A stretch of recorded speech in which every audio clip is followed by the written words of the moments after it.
Friends, I hope you all are doing well. आज की video में बात करने वाले हैं चाइना एम्बेसी डॉक्यूमेंट्स लीगलाइजेशन। यहाँ पे मैं पूरी वीडियो ब्रीफ में करने वाला हूँ। वो लोग जिनको चाइना एम्बेसी से अपने डॉक्यूमेंट्स लीगलाइजेशन करवाने हैं, इंडियंस, नेपाली, बांग्लादेशी, श्रीलंकन, आप कॉन्टेक्ट कर सकते हैं।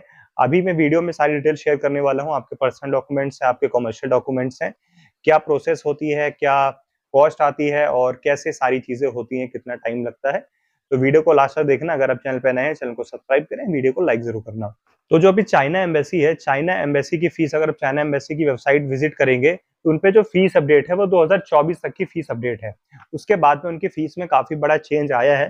तो जो सिर्फ वेबसाइट देख के कोशिश करते हैं, कोई काफी ज्यादा लोगों ने मैसेज किए और वो बोल रहे हैं कि भाई 1300 समथिंग उस पर फीस मेंशन है, बाकी है तो आप अभी चेक करो। उनकी फीस जो है अपडेट हो गई 7000 समथिंग फॉर पर्सनल, और ऐसे ही कॉमर्शियल की कुछ 9000 10,000 समथिंग हुई है पर डॉक्यूमेंट की, तो आपको चेक करनी चाहिए।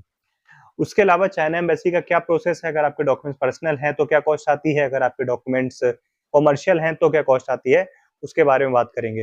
अगर आपको चाइना एम्बेसी से लीगलाइजेशन कराना है, कॉन्टेक्ट कर सकते हैं। डिस्क्रिप्शन में व्हाट्सएप नंबर है, स्क्रीन पे भी आपको फ्लैश हो रहा होगा।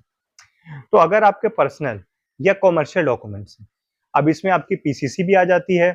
इसमें आपका बर्थ सर्टिफिकेट, आपका मैरिज सर्टिफिकेट, आपके एजुकेशनल डॉक्यूमेंट्स, आपका पासपोर्ट, पीसीसी, या आपके कॉमर्शियल के डॉक्यूमेंट्स, आप बिजनेस पर्पस के लिए जा रहे हो, इन्वेस्टमेंट पर्पस के लिए कुछ आपके डॉक्यूमेंट्स हैं, तो आपके जो डिफरेंट डॉक्यूमेंट्स हैं उसके बारे में यहाँ पे कुछ चीजें मैं शेयर करना चाहूंगा कि अगर आपके डॉक्यूमेंट्स अदर देन इंग्लिश, आपकी हिंदी में है, मराठी में है, तमिल में है, कन्नड़ में है, किसी और लैंग्वेज में है, तो फर्स्ट ऑफ ऑल आपके वो डॉक्यूमेंट्स ट्रांसलेट होंगे।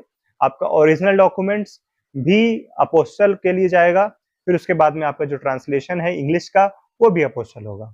अगर आपको कराना है, आप हमसे कॉन्टेक्ट कर सकते हैं। हम काफी कम कॉस्ट में हम आपको प्रोवाइड करते हैं। उसके अलावा अदर देन इंग्लिश के अलावा आपको ये तो ट्रांसलेट तो करना पड़ेगा, उस पे अपोस्टल एंड ओरिजिनल पे अपोस्टल होगा।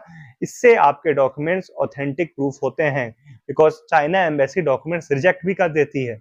तो सिर्फ ऐसा नहीं है कि हाँ वीजा ही रिजेक्ट होते हैं, डॉक्यूमेंट्स लीगलाइजेशन पे भी रिजेक्शन कभी कभार चाइना एम्बेसी करती है। सेकेंडली क्या है कि आपको जो टाइमिंग लेके चलनी है, फीस की तो मैंने अभी आपको बताई कि अब जो पहले अगर आप देख रहे हो कि भाई वेबसाइट 2-3 मेंशन है और लोग एजेंट हमें 12-12 हजार 14-14 हजार पर डॉक्यूमेंट बता रहे हैं, तो वो पुरानी फीस है। ठीक है। उसके बाद में पर्सनल डॉक्यूमेंट्स में या कॉमर्शियल डॉक्यूमेंट्स में एक होता है नॉर्मल, ठीक है, दूसरा होता है एक्सप्रेस। नॉर्मल में जो टाइमिंग लगती है वो 10 से 15 दिन के आसपास लगते हैं। उसके बाद में जो एक्सप्रेस है उसमें 5 से 7 दिन या आप 8 दिन लेके चल सकते हो। उसके अंदर आपके डॉक्यूमेंट्स जो हैं वो अटेस्ट हो जाते हैं, लीगलाइज हो जाते हैं। तो यहाँ पे जो टाइम है ये डिपेंड करता है कि आपको नॉर्मल सर्विस लेनी है, उसके डिफरेंट चार्जेस हैं, आपको एक्सप्रेस लेनी है, उसके डिफरेंट चार्जेस हैं, आपके पर्सनल डॉक्यूमेंट्स हैं उनके डिफरेंट चार्जेस हैं, आपके कॉमर्शियल डॉक्यूमेंट्स हैं उनके डिफरेंट चार्जेस हैं। आपके डॉक्यूमेंट्स इंग्लिश में हैं, उसका पोस्टल, फिर उसके बाद में जो जाएगा आगे एम्बेसी में, चाइना एम्बेसी में। अगर तो आपका इंग्लिश में नहीं है तो वो डॉक्यूमेंट आपका फर्स्ट ऑफ ऑल अपोस्टल होगा, उसके बाद इंग्लिश में ट्रांसलेशन होगा सर्टिफाइड, देन वो अपोस्टल होगा एमईए से, देन उसके बाद में फिर वो चाइना एम्बेसी में फर्दर जाएगा। तो फिर वहां से ओरिजिनल डॉक्यूमेंट्स भेजने पड़ेंगे, तो वो भी कोई इजी प्रोसेस नहीं है पोर्चुगल का। ऐसे ही सेम चाइना का भी है।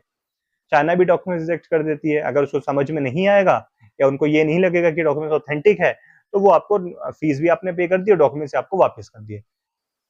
तो ये चीजें हैं चाइना एम्बेसी की। चाइना एम्बेसी के लिए अगर आपको कुछ भी इंफॉर्मेशन चाहिए, आप उनकी वेबसाइट विजिट कर सकते हो। चार्जेस के बारे में बताऊं तो वो अपडेटेड नहीं है। ऐसे ही कुछ वेबसाइट्स और हैं, बुल्गारिया एम्बेसी की, माल्टा एम्बेसी की, क्रोएशिया एम्बेसी के चार्जेस अपडेट नहीं होते हैं टाइम टू टाइम, बट आपको कंफर्म करना पड़ेगा। आप ये नहीं कर सकते कि हाँ उनकी फीस 800 रुपए है और आप लोग क्यों 2000-2500 चार्ज कर रहे हो, फॉर एन एग्जाम्पल स्पेन की। तो आपको ये कंफर्म करना पड़ेगा कि हाँ प्रोसेस क्या है उसकी, अभी की फीस उसकी कितनी है। ऐसे ही आपको सारी चीजें लेके चलनी पड़ती हैं। खैर, अगर कुछ भी आपको इन्फॉर्मेशन चाहिए, कुछ भी आपकी क्वेरी होती है, आप कॉन्टेक्ट कर सकते हैं। चाइना एम्बेसी से डॉक्यूमेंट्स लीगलाइजेशन करने हैं, आपके मैरिज सर्टिफिकेट पे कैसे होगा, आपके बर्थ सर्टिफिकेट पे कैसे होगा, आपके पासपोर्ट पे कैसे होगा, आपकी मैरिज करनी है आपको वहां पे, आप मैरिज आपकी इंडिया में हुई हुई है या डाइवोर्स या सिंगल स्टेटस है आपका, उसको कैसे होगा। तो सारी चीजों का कुछ भी डाउट होता है, कॉन्टेक्ट कर सकते हैं। कैसे सारी चीजें डॉक्यूमेंट्स इंडिया में बनेंगे, फिर वो कैसे प्रोसेस चाइना एम्बेसी में होंगे और वो कैसे चाइना में यूज होंगे, तो मैं सारी इंफॉर्मेशन आप लोगों को, अगर आप कॉन्टेक्ट करते हैं, आपको कुछ भी हेल्प चाहिए, वहां पे देने की कोशिश करूंगा। Thank you for watching the video. Again कुछ भी क्वेरी होती है आप कॉन्टेक्ट कर सकते हैं, एंड चैनल पे नए हैं चैनल को सब्सक्राइब भी कीजिएगा।